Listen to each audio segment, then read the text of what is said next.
So we're going to talk a little bit about the evolving venture landscape today. And we've got an excellent panel. I'm actually honored to be hosting this panel today, and I'll tell you a little bit about them in a few minutes. But they are an incredible set of icons from the Silicon Valley, and so I think you're going to enjoy what they have to say about the venture landscape. I'm going to start with the intros, and then we'll jump into some of the questions and some of the really most important pressing issues that we have that are affecting the venture landscape in the current environment. And then if there's time, I'll try to take some questions from all of you as well. So let me ask the panelists to come on out, and I'll start some intros while they're coming out. So first, I'd like to bring out Navin Chaddha. Navin is okay, I'm going to start here. Come on out, Navin. Thank you. Navin, he's the managing director of Mayfield. He has been running the fund now and has raised over 8 funds. Great to see you. He's raised over 8 funds there since he's taken the lead of the fund. He's an incredible venture capitalist. He's been ranked on the Forbes Midas list 14 times, top 5 in the last 2 years. What an achievement. He's named the Young Global Leader by the World Economic Forum.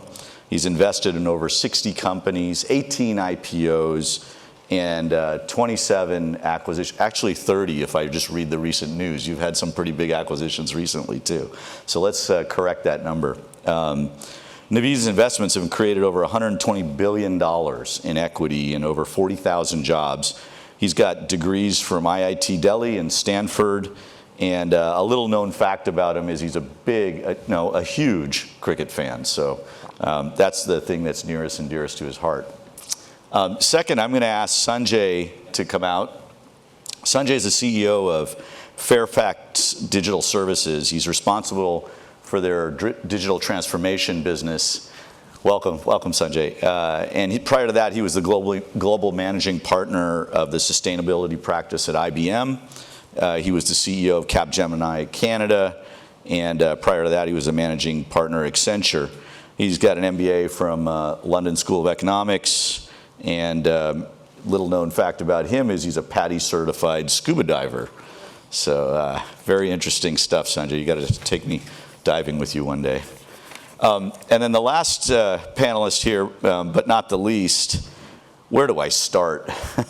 John Chambers. Please, gentlemen, let's welcome John.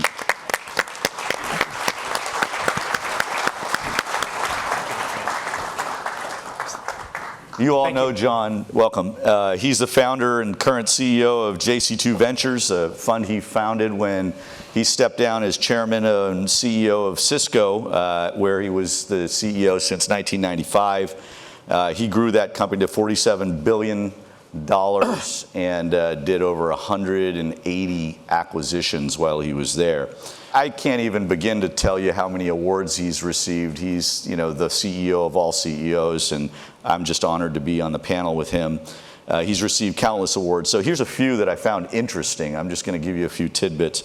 CNN's top 25 most powerful people, Time Magazine's 100 most influential, the Clinton Global Citizen Award, the Padma Bhushan Award of India, one of the highest awards you can receive as a civilian in India, the Edison Achievement Award, putting him into really rarefied company. He's an avid fisherman and duck hunter, and if you're lucky enough to be one of the entrepreneurs that he invests in, he'll take you up to Alaska and teach you how to do some salmon fishing in front of the grizzly bears. He's got a BA degree, a BS degree. He's got an MBA, but little known fact, he's also got a law degree. All of this he's done as a diagnosed dyslexic, which he was diagnosed at the age of 9. I don't know if anybody really knows that out there in the world, but I thought I'd just give you a little known fact about him. And believe it or not, he's also an author on top of all of that. So welcome, John. Thank you very much for joining us today. So let me set the context for the panel. Again, it's the evolving venture landscape, but current markets have really become globally connected. We've got venture companies not just locally being funded in the Silicon Valley and not just locally selling their new invented technology or product in the United States, but they're selling it globally, and they're relying on supply chains globally, and they're relying on talent globally. And so we really have a global market that we're talking about today, even when it comes to venture companies that once were very much local as opposed to global. And as we explore that, we're going to talk a little bit about different geographies. We're going to talk about the impact of talent and the impact of supply chains, the impact of AI, of course, and other things that are really affecting the current environment and where we're going. And we're likely to have a little bit of an interesting perspective because we've got an institutional investor in Navin with us. We've got an asset manager in Sanjay and a digital transformationist who's really been doing it from a different perspective at Fairfax. And then, of course, we've got John, who's kind of seen it from every different perspective. And so hopefully we'll get a lot of different perspectives today, and we'll share with you some maybe controversial and maybe not so controversial opinions on different places and issues. And time permitting, I'll try to take questions like I mentioned at the end. So let's start. Guys, many say that the market correction, and this is the important one that it's on everybody's minds, many say a market correction was needed for some time. And let's start with you, John. Are you optimistic about the next 12 months, or do you see more weakening in the market? Well, I agree with the overall premise that clearly the market got way overheated. We tend to forget about every 10 to 20 years our lessons learned. We repeat it with the dot-com bust, et cetera, on it. Whenever there's too much funding going into too little of opportunities, you heat up the opportunities, and people got funded that probably shouldn't have been, or people were encouraged to spend at a pace that was unrealistic for the long term. These corrections, even though they are so painful, especially for those of us who might lose a job, et cetera, or lose an investment, are so important in terms of our ability to recreate ourselves. Key takeaway is technology is no longer a separate cycle. It is integral to every business, whether it's automotive, healthcare, finance, et cetera. And as this whole world goes digital, which it's going to with tremendous speed, and you combine the AI and cybersecurity to it, there's no better place to be investing long term. But I think it's actually a healthy weeding out that's about to happen, and that includes with VCs. Too many VC companies were formed, and the value added may not have been as much on that. So you're probably going to see about a third of the startups or more fail in the next 2 years. I would say this is the year to be agile. Do I feel good to market 2 to 3 years out? Yep. This next year, it's hard to predict. It could go either way. That's great. And, that's phenomenal sort of insights. I think you're right on the technology trends for sure. Navin, you've probably got a different insight on, how you're looking at companies these days and where you're going. John mentioned to me just before we started the panel that U.S. IT budgets continue to grow, which is an interesting sign, even in a weakening economy. What do you see, and what are you investing in, and how are you going to think about this market correction and this downturn or weakening that we're having? First, right, like show of hands, how many people are entrepreneurs in the room? Because I have to be careful. Oh, lots of entrepreneurs. How many are VCs? Oh, no, I can be relaxed. And Raj, right, he was kind enough to introduce John, how many acquisitions he did, how many investments I've done. But Raj is an esteemed advisor to many, many Silicon Valley companies. He talks about hundreds for us. Probably your team has been part of over 10,000 financings, you would say? Probably. I lost count at some point. Thank you. I think like even Mayfield in last decade is like 2,000. Follow on and everything, right? So here is my perspective from an early stage VC and a company builder from the past. I would say this is a great time for company creation. And the main reason is company building is a marathon. It's not a sprint. And John has been part of many of these cycles. I've only seen like 3. Actually, great companies are created during tough times. And there's a power law in venture capital. When public markets are at the peak, stop investing. And when public markets go down, start investing. And the main reason is if you're investing on the peak of the market, you have to pay higher and higher and higher valuations. 8, 10, 12 years down the road when you have to exit, are the markets going to be triple? Or they're going to be the same, or they're going to be 1/3? So entry is very, very important. And when downturns happen, like what's happening, the agile companies, the companies which are starting right now, and the companies which have the right burn rate are going to survive. What's going to happen, right? Like there'll be less VC money. Talent will be available because big companies we've already seen in tech are letting go of people. So you'll be able to start companies, and there won't be that many Me Too companies. And 2, 3, 4 years later, when we get on the other side of the cycle, there'll be customers who'll be looking for the next tech, the next tech, and the next tech. So I think like it's a great time to be an early stage entrepreneur. Now, looking at if you're a mid and late stage company, if you had indigestion, if you were overweight, right, like you have to start pruning right now. There may not be a home, as John mentioned, right, like 1/3, half might be gone, right? At the end, you can't just sustain on free money from VCs and public market investors. You got to make money, right? You need to be sustainable and be a build to last company. So I think this is a wake up call, right? Like for companies whose burn rates, especially late and mid stage, were out of whack, right? There may not be any money available. And to your question on the final thing on IT, what I would say is, yes, the budgets will be there, they'll grow. The only takeaway after analyzing our portfolio and going back to 99, 2000, 2001, I think companies which are selling to other startups better wake up. A lot of these startups won't be there. It's the same movie as the .com movie. And YC companies selling to either YC companies is all over, right? Like basically, go focus on companies which are going to be around and are healthy. Then they'll have an IT budget. Otherwise, if you don't have money, you had indigestion, your burn rates are high, people are already gone, IT budgets, they won't be there. So go after companies which have figured out how to be around for the last 10 years, 20 years, 30 years.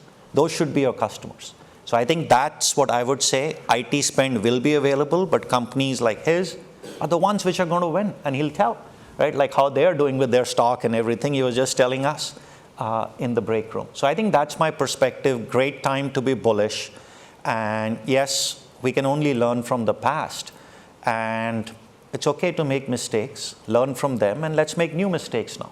So great time to be an entrepreneur, great time to build tech companies. Just put your head down. Make sure the problems you pick are big enough and they're a painkiller for somebody. They're not vitamins. So just jump in. Let's go. That's great, Navin. Thank you very much for that insight. Really, really great. And I want to come back to a point that you and John raised about the consolidation in the market that's going to come. But before I get there, I'd like to ask Sanjay what your perspective is on growing IT budgets and how that's going to pan out over the next sort of couple of years as the market downturn and the market's weakening, yet tech budgets are increasing. How do you see that changing, and where's the digital transformation budget going to go, and how is that going to be spent? Sure. No, thank you, Raj. That's a great question. Good morning, everyone. First of all, I wanted to thank Sriram, my friend. Thank you for inviting me here for the conference and for the great partnership with Fairfax and Celesta. So really, really appreciate that.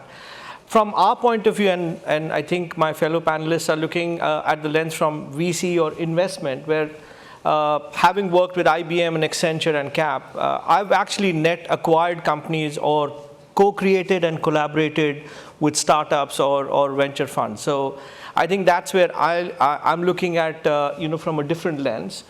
And when you look at organizations such as Fairfax, where we are looking at, what is the next digital transformation, what is the next deep tech, company which we will co-create or collaborate and work with. I think there are three key trends, which we're looking at in the world. If I start with a little bit of what Navin and John mentioned, the first one is Darwinism.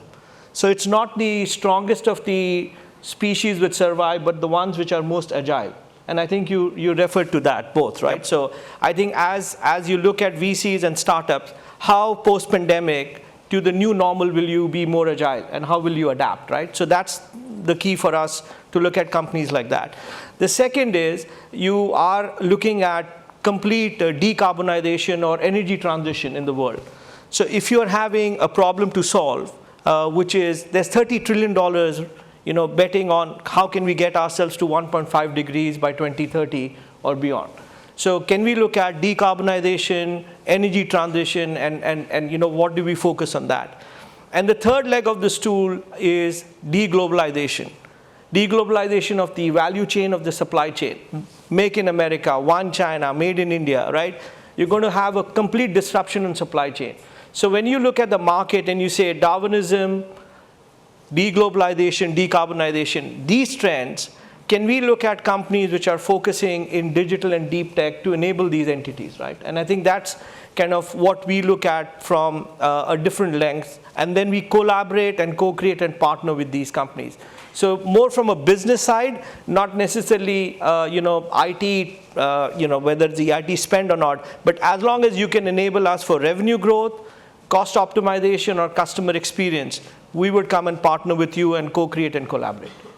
Sanjay, that's great. Thank you so much. I thought that was really insightful, particularly with respect to the nimbleness of companies and how the Darwinianism, if you will, in these types of environments are going to make a big difference to the companies that survive. And that's a really good segue into the deeper question that John raised when we first opened, and that's about sort of the pending or impending consolidation that everybody expects. If folks in the audience have been around through the 2008 change and through the 2000 changes, certainly, John, you've seen it from different perspectives as the CEO at Cisco at that time, and certainly now over the years. I'd love to get your thoughts on just what's going to happen here and what do you expect to happen both in the large cap company market, the companies that are oftentimes the customers, yes, as well as the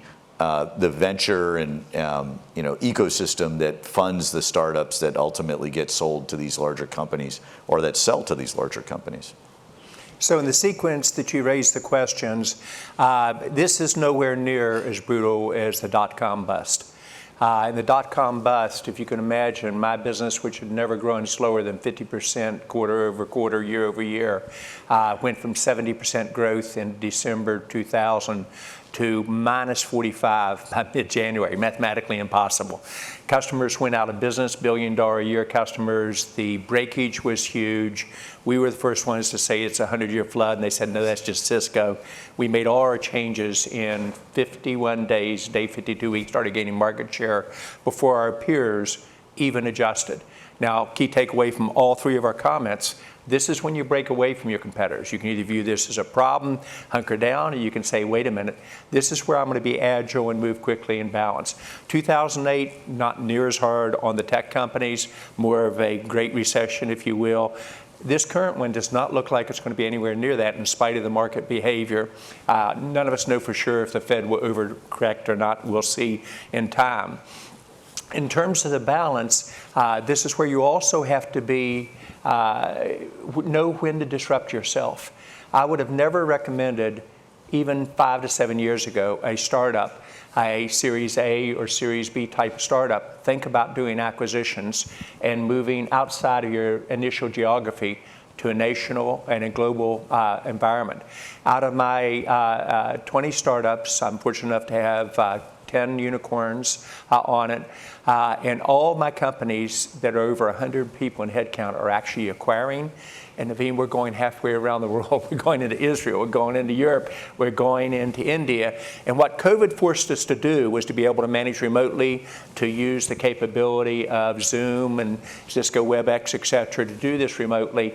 So actually, I see it as a huge chance to move with greater speed. The market's not there yet. Majority of companies, are even the private equity, are still doing a dance with the company's evaluation. Are you ready to move or not? But I actually have seen very little problem with funding as long as you're realistic on the amount and as long as you had a very clear path to cash flow and profitability. As an investor, when you think about a company to invest in, first question you ask them is, how long have you been focused on cash flow and profitability? And if they said, we've really done that the last couple of quarters, that should be a warning signal to you. Well-run companies started that from the very beginning, the fabric, building the culture. It's hard to change within that. So these are the trends that I think are going to accelerate. I see it, like Navin, you said, and Sanjay, this is a chance to break away. I think this is when great companies are going to occur in terms of the marketplace. And I think funding will be available, but at realistic view, key takeaway, for the first time in the last decade, when you interview a sales rep, and there are more people on the market today with higher skills than you would normally see. You'd have to interview 20 people to get one candidate. You interview 10, you've got 4 or 5 valid candidates. About the second question a sales rep asks the hiring manager is, what's your cash flow and how long is your runway and burn rate here? So you're seeing everyone adjust quickly. I think it's healthy, yes. and I think we'd all agree kind of overdue. That's incredible insights, John. I knew we were going to get so many different perspectives from you with your experience and the richness of what you've seen. So really interesting. Just a quick follow-up to you. You talked about, startups doing acquisitions, and that's something that's actually a very rare thing. As we all know, startups buying other startups is a very difficult thing to do because they oftentimes don't have the cash, or they oftentimes don't have the liquidity, or they absolutely don't have the liquidity in their stock. So there's an issue there with valuations, mergers, acquisitions, et cetera. Do you see those acquisitions being done largely for talent, or for technology, or for geography penetration? And which ones do you think are the ones that work the best? Well, you were kind enough to say out of 180 acquisitions, you were kind that a lot of them went right, but a lot of them didn't. I expect a third of my acquisitions to fail. If they don't, I'm not taking enough risk. So I really go for the risk. That's where you get the leverage, and that's where the balance occurs. I'm not a big believer in acquiring talent. I'm a believer in acquiring next generation products. And I'm not a big believer in acquiring geography unless you get customer sets with it. Now I'm talking technology companies now.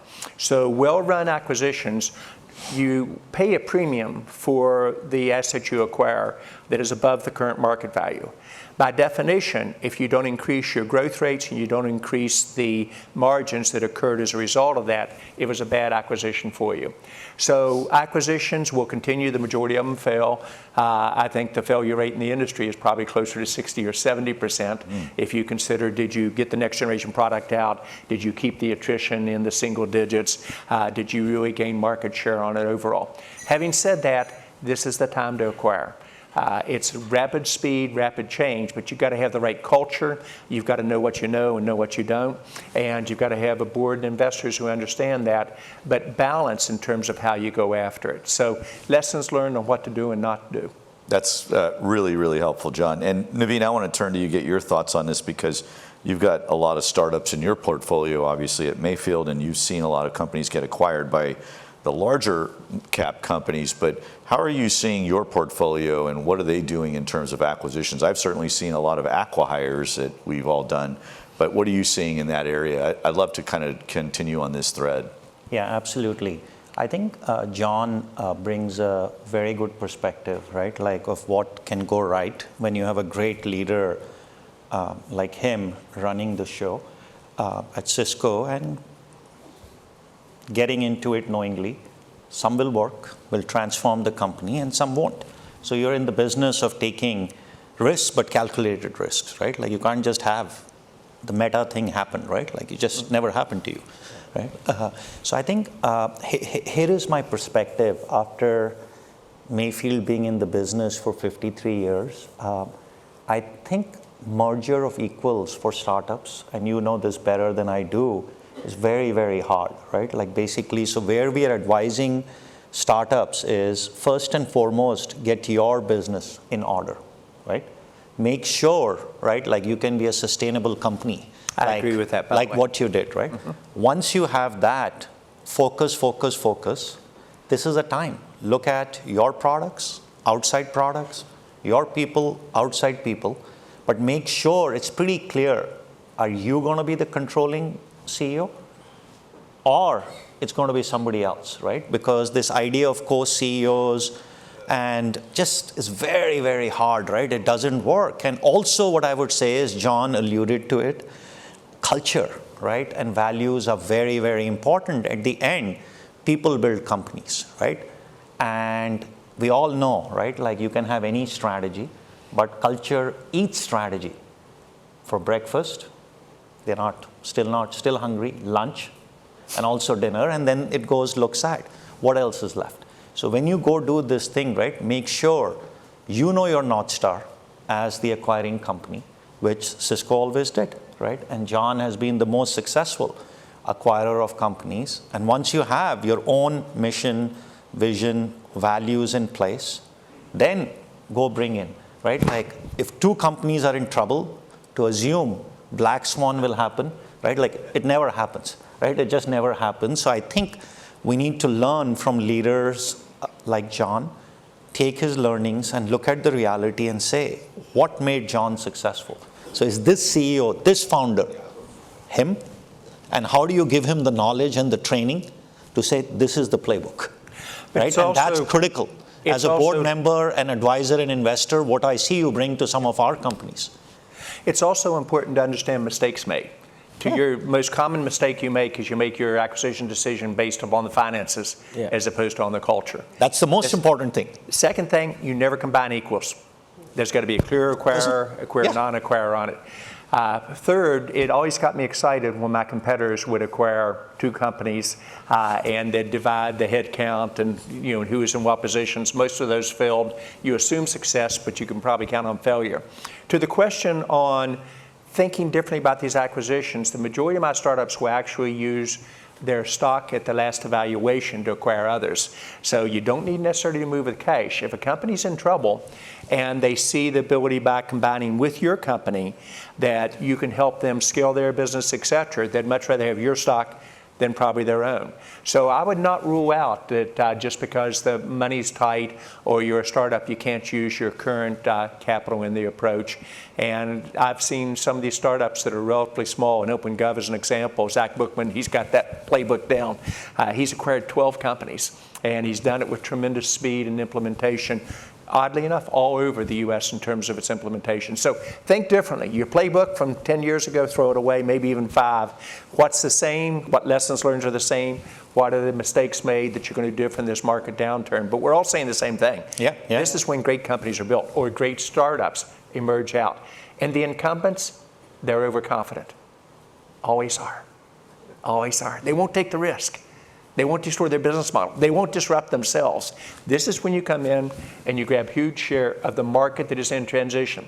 But if your market's not in transition enabled by new technology, not the chance for disruption. So I said in my predictions for this next year, you're going to begin to see the groundwork laid for where the top six high-tech major players in the world, probably 3 of them will not exist in a meaningful way in a decade, because they won't change. That turned out, watching the last month or two, maybe to be more accurate quicker than I thought. But that disruption is there. Absolutely. That's Actually, just let me give an example, right? Like to his point, I just remember we had like a $40-50 million revenue company, which was in the networking space, in a certain space, but they had on-prem products, on-premise, and the cloud was happening. And they said, what's the likelihood we're going to put 10,000 hours to learn to provide a cloud service? So we looked around and found a company which was doing $3 million, same customer base, but had a cloud service. Get it in, sell to the same customer base. Magic. Exactly. Magic, right? Like basically the market went from on-prem, cloud, same customers, they can buy software, download, but they're there now. So either spend 10,000 hours building it, 3-4 years go, market is there, it's shifting. Just put it there. And I think probably you guys did a lot of those things right at Cisco, right? In the transformation from 1 meg to 10 meg to 100 meg, but this was on-prem going to the cloud. It can happen, but it was not 3 million is the point. It was clear who's the leader. They see and they say, rather than build, buy and just plug it in. Yeah, well, I'll add to that. I think I've never seen very many of the startups that are equals really get to have a successful acquisition of one another or a merger of one another. inevitably fails for one reason or another, whether it's a culture clash or whether it's a leadership clash or whether it's even the integration or the technology or whose stock is worth what, and all of those issues always sort of run into the same problem. But I do see an increasing trend among private companies acquiring other private companies, and I think that'll continue because today's private companies are much larger, they're better funded, they're later stage, if you will, and they have the capacity to do acquisitions of smaller startups that we otherwise didn't see in the past. So I do think that we will see more of those going forward, not necessarily just out of desperation, but actually out of strategic value and growth potential. So I do think that's going to be the case. Right. Let me keep moving us along. Sanjay, Yeah. I want to keep going. I've got a great question for you, and we're only on question number 3, and we've got 15 minutes left, so we could be here all day. As a CEO, how do you handle downturns? What are the lessons you've learned, and what are the common mistakes? And we heard a little bit about this is the time when you break away from your competitors, and this is where you can really scale and kind of become the real stalwart in the industry. Tell us a little bit about what you've learned over the years. So actually, most of my background and learning has come from working with clients, right? So I'll give you 2 examples. So one is I'll give you our own example, which is Fairfax, and taking examples of what John actually mentioned is how do you disrupt a current business model and be successful, taking some points of Navin. So there's a company which we have actually was a startup in 2017, which we invested in. It's a company in India called GoDigit. The valuation in 2021 was 3.5 billion. Close to. So it was one of the fastest unicorns in fintech in the insurance space. And like Steve Jobs said, the vision has to be in 6 words, simple words. When he launched the iPod, he said, 1,000 songs in your pocket. Simple vision. 1,000 words, 1,000 songs in your pocket. And for GoDigit, we had simplify insurance with exceptional customer experience. Right? So that's what we went. We went into the market, completely digital, straight through processing. And today, happy to note we've got great market share, we've grown significantly and all of that. So that's kind of a Fairfax example, and that's how we work with companies to look at what is the next business disruption with technology innovation which you can do. A previous example is in my previous employer, one of the largest retail grocery chain companies was around blockchain and AI, around deep tech, is where they had a problem where there was a E. coli breakout in Roman lettuce, right? There was in 2018. And it took them 7 days to find out that the farm was in Yuma, Arizona, where the lettuce actually was grown. So look at, sustainable SDG goals, food wastage, circularity, all of that coming in. And we worked with them, on completely creating a new blockchain AI-enabled system. And happy to report that today, from 7 days, they can actually find out in 2.2 seconds, 7 days to 2.2 seconds, exactly which farm has a breakout. And this in the food industry is a game changer. So that's, I think, what we need to kind of look at is how can you really make business disruption changes? How do you adapt and work, with VCs, work with startups in these large companies, because we are the net customers. We have the customer access. We have the kind of capital where we can deploy and create truly MVPs which are scalable. Not so just Sanjay, POCs. it sounds like you're saying that in weak times or in market downturns, investing in disruptive Absolutely. areas is actually the opportunity Yes. rather than the negative consequence of a downturn. John, your thoughts on that? Yeah, I'm going to combine the two premises my colleagues mentioned on. It is not hard to deal with a downturn. The first thing you do, for those of you who are investing in companies, you want the company to explain to you how much was self-inflicted and how much was market. And it's almost always at least half self-inflicted. And you've got to say, what are you going to do to fix the self-inflicted wounds, and what are you going to do to fix the market-inflicted? Then you get it down to 5 to 7, I like odd numbers, programs you're going to run to address that. Not 25, and each of those, if they don't move the needle, don't touch it. Then you explain to your shareholders, to your employees, to your customers, and to your partners the programs you're going to run, how they should measure that. You report back on at least a monthly basis with the update, complete transparency. You've got to take at least one goal. like the premise to the cloud, in the process, because you also want to hold out hope. And you want to say, here's the one big bet we're going to make that we're actually going to continue to fund incrementally as we go through this. And then you paint the picture of what you look like 3 to 5 years out. The playbook is as simple as that. If you're making investments in companies that are struggling a little bit, they can't articulate it to them, you ought to send them back to the drawing board in terms of how to do it. If you've got a problem that isn't going to work, fold it. Steve Jobs, you mentioned earlier, tough guy. I tried to enter the consumer market 3 times. He handed my head to me twice. But I made 20 investments over $1 billion at Cisco. Almost all those acquisitions worked. I missed on Flip. Oh. And the minute I saw Steve on stage, I bought a company called Flip. I loved it. Tremendous camcorder. Video to the home was coming. Consumer, set-top boxes. We had them all. And he held up Flip on stage and said, this is one of the neatest products I've seen. And my peers said, watch. I said, yeah, watch out. He said, I'll give it to you for free. He caught the market transition. My team was on a device. He was on video in the cloud, often a simple-to-use device. So once you get outmaneuvered, shut it down or cut the resources dramatically, apply it to a new growth area, and teach the culture that you expect your leaders to make mistakes. Just don't keep running that same playbook and expect a different result. Well, I've got a Linksys router still, so you did something right. Let me switch gears. Let's go on to another area because we're running out of time. We could talk about this all day long, and you guys are incredible.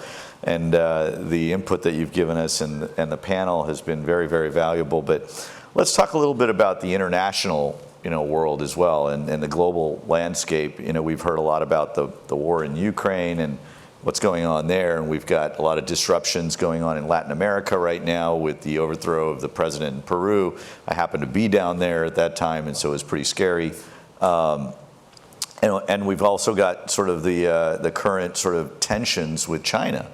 And so, Navin, let me start with you. Where are you placing your bets going forward? Is it India, China? Is it the U.S.? Where are you thinking, and where are you placing your bets? Yeah, so I think we have been lucky to have participated since 2004. And we were investing for 40 years before that in the US. Then we entered China. I think 2006 we entered India, and still investing in India. Investing is easy, getting money back, we'll see. Challenging. And they want you to spend it all there. no. That's the idea. You don't want to get it back. They want you to spend it there. Right? And on China, right? It's very simple, right? There isn't even a hope when the domestic money comes, the geopolitical issues, right? People are going to lose a lot of money, and we saw these signals coming in 2009, 2010 in China when the domestic money started coming in, and there was a conflict of interest for funds. Do they put money from domestic funds or international funds coming from the US? And the issue was in many of the domestic market focused opportunities, it was just hard, right? Basically to play as a US investor, and you guys helped set up Cayman entities, this, that for tax protection, and the governance wasn't just there. Great market, but you don't speak the language as a US investor, you're a tourist, right? So India, right, what's the issue, right? Great premise, right? The problem is we started investing in 2006. Do people know where the rupee was to the dollar, right? Yeah. 40, right? Maybe it was even lower, whatever, 35, 40. It's 83, 84, 85. So just in 10 years, you lost half the money. So investors have to do 3x, 4x, 5x. India, you're really going to do 5 to 10x? Man, that's a tall order. 2-3 firms even do 6 to 8x funds in the US out of thousands of venture capital firms. So it's the currency issue. Secondly, the big get bigger, right? You look at, there was a panel before, right? On India, they don't like buying companies. They're called promoters. They're not entrepreneurs, right? They're not run by professional companies. So what do, right? If you're domestic market focused, not tech, they'll come and say, I'm going to buy you. Not going to sell, I'm going to kill you, right? It's still the old West. So where money is being made is cross-border opportunities, which John and I have been funding companies which are building tech. First you go focus on the India market, get the product right, and then like the US-Israel model, go global. Come to US, go to Southeast Asia, go to Europe. But making money, right, like on big funds, like you've been helping set up venture funds, right? Like the US just outperforms. And if you are an early stage or you're a VC investor, you're not looking to make money tomorrow. You're not a hedge fund. Take a 10, 15-year perspective, and theories are good, but let's see how money gets made, right? Excellent insights. No, and you have done so Navin. many funds, right? Like, Yeah, no, I've taken probably 20, 25 venture funds into India, including, all of they're the making a names lot of and money, those. right, compared to US funds, And, right? well, It's all, like, I'm saying, like, let's try new think, things. I think, Navin, to your point, I mean, the early IPOs that came out of India, which I did, which They were not venture financed. Infosys and Wipro and things like that, they weren't really venture finance. We are seeing, a large number of unicorns in India today, Yep. and there are a large number. The question is, how do they exit? And there are limitations in the Indian context where these companies can't list abroad. In the US, for example, like Chinese companies could and European companies can. They're limited to being required to list in the Indian stock exchanges. And so that does add some complications. You're absolutely right. And you've seen what they do after they go public, right? But I do think that there are... It's not about revenue, it's about making money in India. I do think there's liberalizations going on, but this is a great conversation. John, Modi has called you the unofficial ambassador to India at times, and so I'd love to get your thoughts on this as well, because you're probably thinking about India versus China and where we're going. The three questions you just kind of asked in reverse order. India is where China was in 1995. Now, I came out of a Chinese background. I worked for Dr. An Wang, and smartest man I've ever met in my life, invented zeros and ones, changed our whole industry, et cetera. And I did the first joint venture in China. I bet my career in 1995 doubling down in China when most people were saying, what are you doing on that? And it was a great partnership mentality, tough negotiations, but a great partnership and trust. And never did one Chinese leader, political or business, private sector, ever betray me in terms of once I decided I could trust them, they delivered on it. However, China made a decision over 10 years ago to change directions. And I shared that with both the government and the business leaders, that I thought it was a major mistake. And it became a win-lose type mentality. Mm-hmm. At that time, I pulled out completely of China. I gave it to my successor, and I said, learn how to run China. It's going to be a tough one. And I moved my resources to India. When I came out of Cisco 7 years ago, I doubled down in India, bet on a leader. And leaders matter. You've got to say a leader like a startup, Navin, when you invest or you invest as an investor, it's the CEO you bet on. Don't kid yourself. Yep. And Modi, in my opinion, 7 years ago, was going to be one of the top leaders in the world. Very controversial to say then, not necessarily today. But he outlined a vision. It was all digital. Yeah. I mean, think about a digital India. We don't even have a digital strategy here in the US. And yet he had the courage to change and the disruption occur. So my comments 5 years ago, if you have one country to bet on in Asia, bet on India. If you have two countries to bet on in Asia, bet on India twice. I think that opportunity is there. It's more obvious what's going to happen. Chinese, and I love them, great people, but the current leadership, there was no way the U.S. was going to catch China in startups or future technology leadership unless China misstepped. There you go, folks. You folks wanted differences in opinion. You got it. Yeah, but China just misstepped. They are killing their innovation engine. They are making it hard for people to come in and invest. They're putting their startups under so much pressure with government, et cetera, on it. For the first time, the U.S. may actually beat China this next decade in a way that most of us would have not said just well, there you go. Year or two. John, very pro on the India side and investing in India. Navin, actually, I'm too. I said no pro, China. but still waiting to make money. Yeah. I said U.S. market for venture capital any day. Right. Let's go look at the returns. There you go. Anybody wants, please come. I'll show you. If you don't have pitch book access, I'll give you. All right, gentlemen. I love this debate. I've got a couple of minutes left here, and I'm going to... Raj, can I just add on to what John is... Sure. We're running out of time. Sorry, no Sanjay. Problem. I got to keep up here, or someone's going to take us off stage. I've got the last question here for all of you, and let's start with you, Sanjay. What's next? And you were talking earlier about investing in deep technology and disruptive areas and markets. What verticals, what geographies, what are you considering pursuing next for the next 1 to 5 years? You talked about energy independence, deglobalization of the supply chain, AI. We've got all these different trends happening. Where are you focused, and what do you think is going to happen over the next 1 to 5 years? Same question to all the panelists. Right. Thank you. And in fact, just want to quickly add on to what John also mentioned. So our chairman and CEO, who is the founder, Prem Vatsa, is very, very bullish on India. And we have huge investments in there. So as I said, we built the unicorn.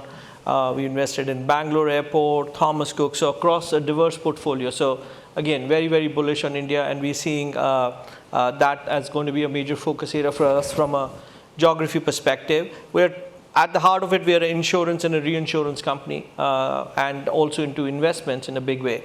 But as I said, those kind of 3 areas where Darwinism, looking at So Sanjay, just to interrupt you, does that money come back out when you invest in India? Well, just to Navin's point, we have only a minute and a half, so we'll take that offline in a different conversation. You got the answer. I think we got the answer on that.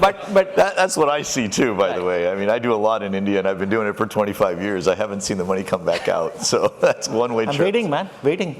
Anyway, sorry, back to our question. We've got a minute and a half left here. Let's go ahead. So as I said, from a geography perspective, we said that, and obviously looking at global markets and North America, and if you look at from a focus perspective, as I said, insurance, reinsurance is our core, and we are absolutely looking at the growth and co-creating and actually collaborating with companies which are in the VC and the digital and deep tech. So what areas do you see? Is it supply chains that are going to... Deglobalization of the supply chain, decarbonization, those are the kind of 2 big ticket items which are clearly disrupting the world, and those are the trends that you want to invest in over the next 1 to 5 years. Absolutely. Really quickly over to you, John. What are you seeing?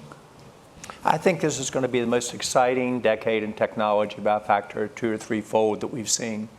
If I were placing bets big time today, which I am, I would have bet on AI, and I would have bet 3 or 4 or 5 years ago on AI. I would be focused on cybersecurity. It's unfortunately going to be a key element as we move forward. I would think very much about how companies truly go digital and the implications on that. I would also bet by country. If I were betting on one country in Europe, I'd bet on France, which I never would have done before Macron. Now we'll see if he can survive all the ups and downs the French have with the regular revolution on it. You know my views about India, but it isn't India with only 3 or 4 cities. It's India across 29 states. The ability to bring this capability to each of the states, and in the U.S., I'd double down in the U.S. as well, but across 50 states. Fastest growing states in entrepreneurism, number 1 state, Colorado. Number 2, New Mexico. Number 3, my home state, our startup program, West Virginia.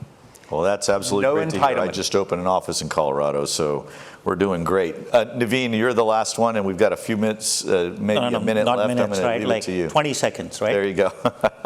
Lots of opportunity. Think outside of tech and CS. Go look at fundamental innovation that's happening in biology, chemistry, and physics. Take the learnings, what happened in IT, and go solve big problems. It's all going to come together, right? Whether it is bioengineering for human and planetary health, plastics, what you talked about, sustainability, it's a biochemistry problem. And with the end, or like plateauing of Moore's law, let's go solve physics problems, right? Let's think out of the box. And AI also came from a lot of those things. It's not just neural networks, this, that, right? There's a lot of psychology that goes in. Let's get back to basics. The things which were ignored are coming back. Deep tech. Science, deep tech. Go solve new problems. Incredible. Well, I want to thank all of our panelists today. John, Sanjay, Navin, thank you very much for all of your input. Thank you to the panelists. And there you have it, the evolving landscape.